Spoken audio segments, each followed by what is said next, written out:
Kementerian Lingkungan Hidup dan Kehutanan merupakan kementerian di bawah pemerintah Indonesia yang bertanggung jawab dalam mengelola dan melindungi lingkungan hidup serta hutan di seluruh Indonesia. Tujuan dibentuknya KLHK yaitu untuk menjaga keberlanjutan sumber daya alam, melestarikan keanekaragaman hayati, melaksanakan konservasi, dan bertujuan untuk mengurangi dampak perubahan iklim. Program KPH berfokus pada pengelolaan hutan di Indonesia. Program Dalkarhutlah yang menyajikan data mengenai kebakaran hutan sehingga masyarakat dapat mencegah terjadinya kebakaran hutan. Forest Program menjadi salah satu program yang berkontribusi pada kebijakan perubahan iklim Indonesia dalam pengurangan emisi gas rumah kaca dari deforestasi dan REDD+. Volunetzing yaitu suatu program yang dibentuk sebagai aksi mitigasi penurunan emisi gas rumah kaca dan pengendalian perubahan iklim yang terjadi beserta dampaknya. Pataru, yaitu suatu penghargaan yang diberikan kepada perorangan atau kelompok atas jasanya dalam melestarikan lingkungan hidup di Indonesia. Program perhutanan sosial bertujuan untuk meningkatkan kesejahteraan masyarakat melalui pola pemberdayaan dengan berpedoman pada aspek kelestarian. Proper menjadi suatu kebijakan pemerintah untuk meningkatkan kinerja pengelolaan lingkungan perusahaan sesuai dengan yang telah ditetapkan dalam peraturan perundang-undangan. Forest Investment Program merupakan program pendanaan strategis yang bertujuan meningkatkan kesiapan infrastruktur dan kelembagaan negara yang berkembang untuk membantu adaptasi terhadap dampak perubahan iklim hutan, meningkatkan pengelolaan hutan berkelanjutan, serta meningkatkan konservasi keanekaragaman hayati. Responsive Gender menjadi suatu program yang berupaya dalam menghapus hambatan struktural dan kultural untuk mencapai kesetaraan gender.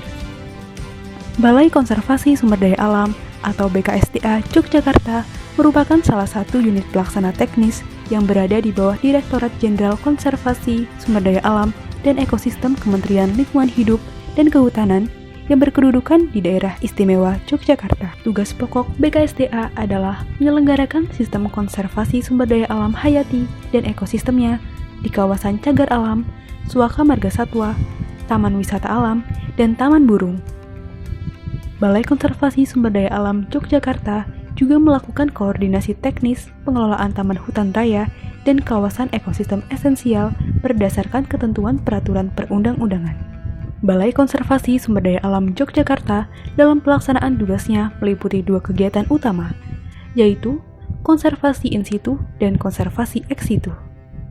Konservasi in situ adalah suatu upaya pelestarian alam yang dilakukan di dalam habitat aslinya, seperti di Suaka Marga Satwa Sermo, Suaka Marga Satwa Palian, Cagar Alam Imogiri, dan Cagar Alam Gunung Gamping.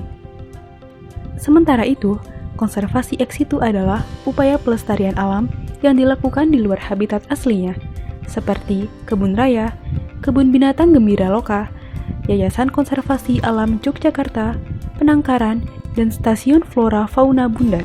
Luas kawasan konservasi yang menjadi tanggung jawab Balai Konservasi Sumber Daya Alam Yogyakarta mencapai 632,730 hektar, yang meliputi Cagar Alam Imogiri di Kabupaten Bantul, Cagar Alam dan Taman Wisata Alam Gunung Gamping di Kabupaten Sleman, Suaka Marga Satwa yang terdiri dari Suaka Marga Satwa Sermo di Kabupaten Kulon Progo dan Suaka Marga Satwa Palian di Kabupaten Gunung Kidul. Taman Nasional Komodo merupakan kawasan konservasi in situ yang didirikan pada tahun 1980. Taman Nasional Komodo telah ditetapkan sebagai cagar manusia dan biosfer pada tahun 1997 serta ditetapkan sebagai situs warisan dunia oleh UNESCO pada tahun 1991. Taman Nasional Komodo memiliki luas 173.300 hektar yang terdiri dari 5 pulau utama, yaitu Pulau Komodo, Pulau Padar, Pulau Rinca, Gili Motang, dan Nusa Kode. Populasi satwa komodo paling banyak terdapat di Pulau Rinca dan Pulau Komodo. Tujuan dibentuknya Taman Nasional Komodo adalah untuk melindungi satwa komodo, yaitu hewan purba yang hanya ditemukan di Nusa Tenggara Timur. Menurut IUCN, status konservasi komodo adalah terancam punah sehingga perlu untuk dilindungi dan dikonservasi. Taman Nasional Komodo dikelola oleh Ditjen Konservasi Sumber Daya Alam dan Ekosistem di bawah naungan Kementerian Lingkungan Hidup dan Kehutanan. Dalam pengelolaannya, Taman Nasional Komodo mengutamakan 3 pilar konservasi, yaitu perlindungan, pengawetan, dan juga pemanfaatan secara lestari. Perlindungan yang diterapkan oleh Balai Taman Nasional Komodo yaitu dengan melakukan transplantasi terumbu karang untuk menjaga ekosistem sehingga upaya pengawetan dapat dilakukan. Taman Nasional Komodo melindungi satwa komodo serta habitatnya agar tetap terjaga kelestariannya. Sementara itu, Taman Nasional Komodo dikelola dengan ketat berdasarkan dasar hukum untuk mencegah terjadinya perburuan ilegal dan menjaga habitat satwa. Upaya tersebut menjadikan Taman Nasional Komodo menerapkan konservasi dengan pemanfaatan secara lestari. Kebun Raya Baturaden merupakan suatu kawasan konservasi tumbuhan ex situ yang berada di Provinsi Jawa Tengah, tepatnya terletak di lereng selatan Gunung Slamet. Kebun Raya Baturaden berada di bawah naungan Dinas Lingkungan Hidup dan Kehutanan Provinsi Jawa Tengah.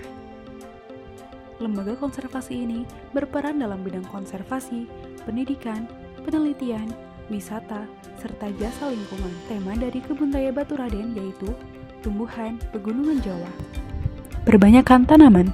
Tanaman yang telah layu dipisahkan dan dilakukan perbanyakan tanaman dengan ditanam di beberapa polybag atau pot serta ditambah media tanam. Pembuatan kompos. Pupuk kompos dibuat dengan memanfaatkan rerumputan serta tanaman pacing yang tumbuh invasif di Kebun Raya Baturaden. Hasil pupuk kompos akan digunakan untuk berbagai tanaman yang ada di Kebun Raya Baturaden. Penanaman pertama di Fak Dipterocarpaceae. Kebun Raya Baturaden terbagi menjadi beberapa fak atau bagian, dan Fak Dipterocarpaceae ini merupakan fak terbaru yang dibentuk pada tahun 2024. Seperti yang ditampilkan pada layar, telah dilakukan penanaman pertama tanaman Dipterocarpaceae. Pengelolaan tanaman koleksi. Tanaman koleksi di Kebun Raya Baturaden dirawat dengan cara disiram, diganti media, diperbanyak, serta dilakukan inspeksi tanaman secara rutin. Inspeksi tanaman koleksi.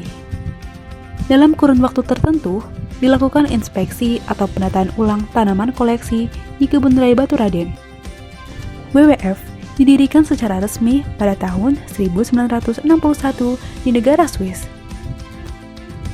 Earth Hour merupakan gerakan global yang mengajak individu, komunitas, pebisnis, dan pemerintah di seluruh dunia untuk berkontribusi dalam mitigasi perubahan iklim secara simbolis melalui aksi mematikan lampu dan alat elektronik selama 1 jam. Marine Bodies merupakan program inisiasi WWF Indonesia guna membantu pengawasan dalam pengelolaan potensi kelautan Indonesia. WWF siap menampung aspirasi dan partisipasi publik dalam memberikan evaluasi terhadap pengelolaan kawasan konservasi bahari.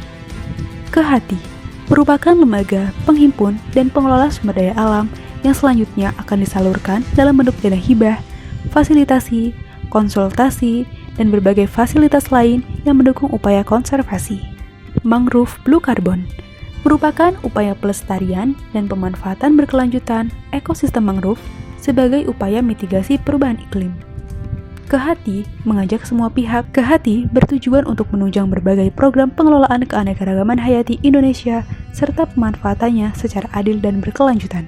Monitoring Satwa Langka adalah program Kehati yang bertujuan menjaga dan membentuk upaya pelestarian satwa di Indonesia yang mulai terancam punah. Strengthening Palm Oil Sustainability atau SPOS merupakan program pertanian dari Kehati untuk mendukung pengelolaan perkebunan kelapa sawit secara berkelanjutan di Indonesia. Greenpeace merupakan organisasi kampanye independen yang menggunakan aksi konfrontatif, kreatif, dan tanpa kekerasan dalam mengungkap masalah-masalah lingkungan global serta mendorong terciptanya solusi yang memungkinkan terwujudnya masa depan yang hijau dan damai. Di Indonesia, Greenpeace berperan aktif dalam mengendalikan isu kerusakan hutan melalui 5 cara, yaitu pelaksanaan kampanye anti kerusakan hutan, menerapkan politik informasi, mengedukasi masyarakat umum, advokasi dengan pemerintah, dan kerjasama dengan NGO lingkungan lain.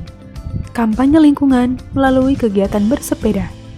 bertujuan untuk menyampaikan pesan kepada publik bahwa krisis iklim sudah terjadi di Indonesia. Kampanye penyelamatan hutan Papua merupakan upaya Greenpeace untuk menyelamatkan keanekaragaman hayati di hutan Papua yang menurun drastis akibat peristiwa kebakaran hutan yang meningkat secara signifikan pada tahun 2020. Suara OA. Suara OA merupakan lembaga NGO yang berdiri pada tahun 2014 dan berfokus pada kelestarian primata Indonesia, khususnya OA, melalui penelitian terapan untuk mencetak primatologis muda Indonesia dengan kursus lapangan. Kegiatan lapangan yang dilakukan meliputi pengamatan suara OA dengan mendengarkan grid call menggunakan bantuan alat perekam. Selain mendengarkan OA, kegiatan lapangan yang dilakukan yaitu pengamatan OA secara langsung menggunakan binokuler atau kamera untuk pengamatan yang lebih jelas. Cara mempromosikan konservasi OA yaitu dengan brand kopi OA. Kopi OA merupakan produk buah yang tumbuh di hutan tempat tinggal OA. Usaha ini sukses mempromosikan dan memotivasi pemburu untuk beralih dari memburu OA menjadi pengelola kopi di hutan Soko Kembang sembari mempromosikan OA Jawa sebagai maskot Kecamatan Petung Kriono.